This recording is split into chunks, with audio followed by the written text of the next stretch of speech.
జరుగుతున్నాయి తరచుగా.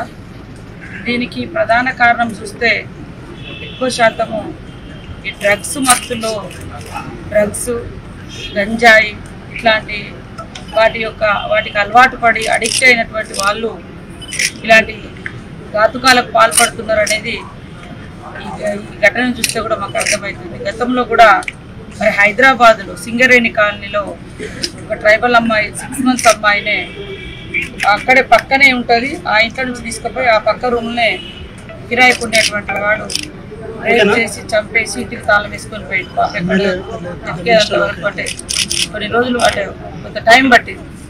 కానీ మొన్న 13వ తారీఖు నాడు మరి పెద్దపల్లి జిల్లాలో జరిగినటువంటి రైస్ మిల్లులో జరిగినటువంటి ఘటన ఎంత ఘోరం అంటే వాడు తల్లిదండ్రుల మధ్య పడుకున్న పాపను అంటే మన ఇంట్లోనే మనం ఉన్న కాడనే మనం ఇద్దరి మధ్య తల్లి తండ్రి సేఫ్టీలో ఉన్నదని వాళ్ళు కూడా మా పక్కనే ఉన్నది కదా అన్నటువంటి భరోసాతో పడుకుంటే వాడు రాత్రి 11 గంటలకు వచ్చి ఎత్తుకుపోయి రేప్ చేసి చంపేసి దారుణంగా జరిగినటువంటి ఘటన చాలా దిగ్భ్రాంతి కలిగిస్తూ ఉంది.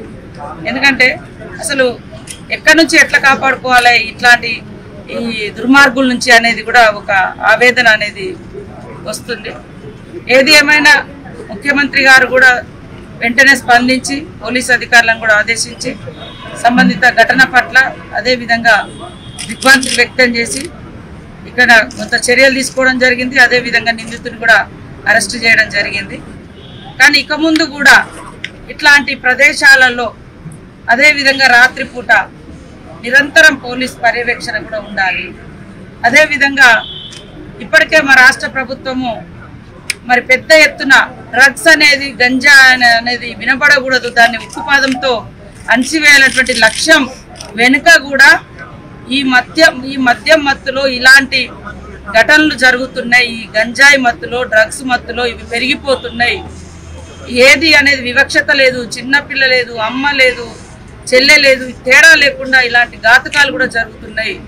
కాబట్టి ఆ ఒక్క వ్యక్తి యొక్క ఆరోగ్యమే కాదు, ఆయన యొక్క మైండే కాదు, ఆ క్రమంలో వారు చేసేటువంటి దుర్మార్గాలకు ఎంతో మంది ఇలాంటి పసికున్నలు కూడా ఆడవాళ్ళు కూడా బలయ్యేటువంటి పరిస్థితి ఉంటుంది.